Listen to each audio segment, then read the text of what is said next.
Welcome to my home. If you're new here, my name is Danielle, and today I want to talk about why decluttering and organizing never works. This is for anyone who has completely decluttered, organized a space, felt amazing and accomplished, but then a week goes by or a month goes by, and that once beautifully organized space is back to its chaotic state. I think the number one reason that this happens and continues to happen is because you haven't addressed kind of the root cause of why clutter and unorganized spaces happen in the first place. You have to organize and declutter your spaces in a way that works for your natural tendencies. If you go online and look at Pinterest boards and get inspired by these beautifully organized spaces and then try to replicate that in your own home, it's only going to work if your lifestyle fits that system. If you are a naturally messy person, you need to meet yourself where you're at. We all have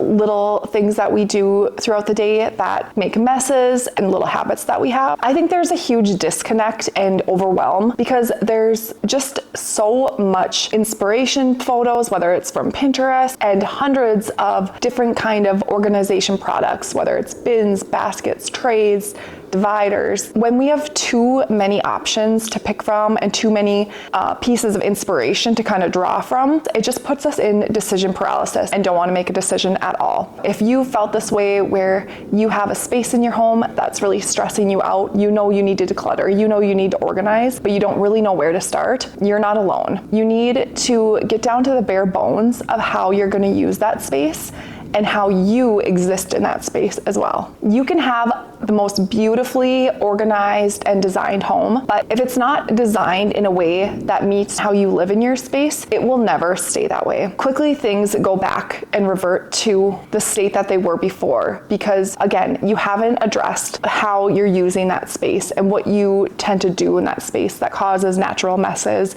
and the clutter to start in the first place. Personally, I'm extremely passionate about creating really organized, beautiful, aesthetic home, but I have learned to meet not only myself, but my family where we're at.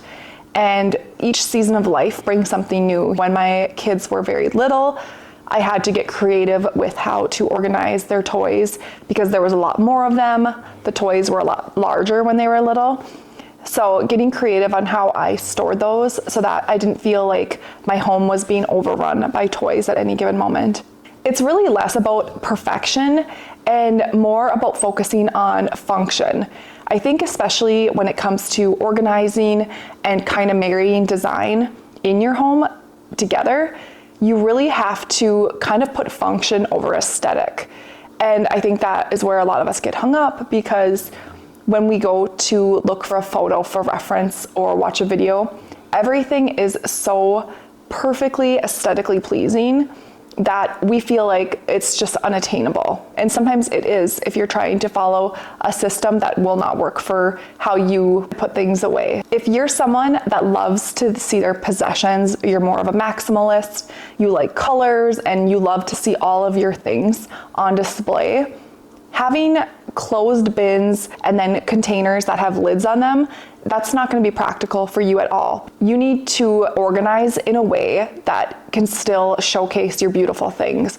So you're going to be looking for clear acrylic containers, open bins. You don't want anything with a lid because you want to be able to access and see your things as clearly as possible.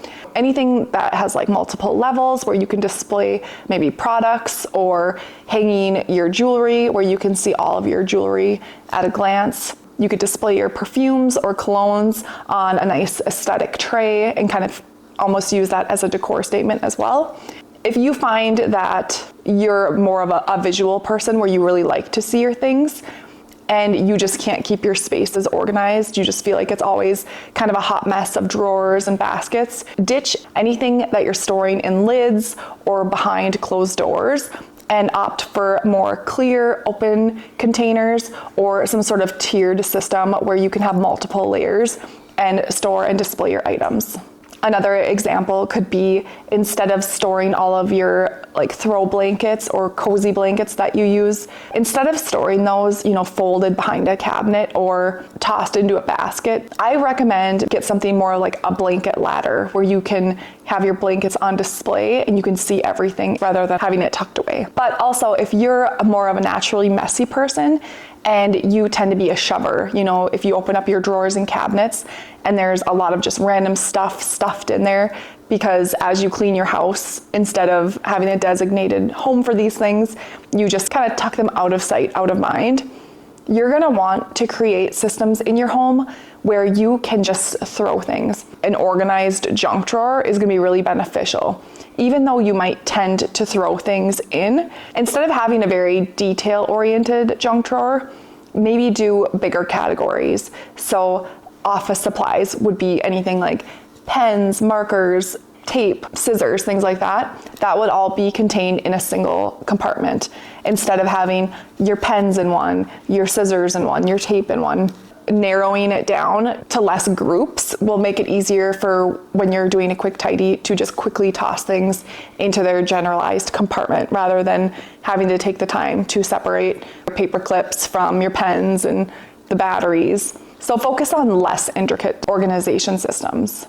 Also, if you tend to be a more naturally messy person and you have little hot spots all over your home, whether it's paper clutter or things that you don't really have a home for, and you can kind of scan your space and you see all these little clutter piles, you're gonna want to create baskets or bins in those areas. You just wanna focus on kind of reducing the friction of doing something throughout your home. If you find that you don't hang your jackets in your entryway and they're draped over furniture or over railings, that is a sign that the system that you have in place isn't working for your natural tendency. I see this a lot in entryways where there is like a closet rod and then hangers for jackets. If that is your system in your entryway and your jackets and things like that are a problem, I would ditch the closet rod and do a full wall of hooks of various heights.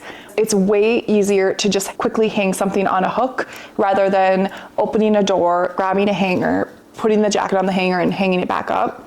I know for me, myself, I would never ever use actual like hanger system in my entryway, because I know me and my family would never implement that, and it would just lead to tons of clutter piles. These were just a couple ideas to kind of help you navigate through what might be some roadblocks in your personal organizing journey. But the key takeaway is just to focus on how you exist in your space and the habits that you have when it comes to creating messes around your home, and to focus less on aesthetics and more on function. Organizing and decluttering is never a one and done thing. We should constantly be assessing our spaces and then editing it based on how it's either working or not working for us. I hope you found some value in today's video, some tips and tricks. Let me know in the comments, what are some hot spots in your home that you just really have a hard time either keeping organized or getting organized in the first place. I'd love to hear where people struggle in their own homes. Thanks so much for watching, and I will see you in the next one.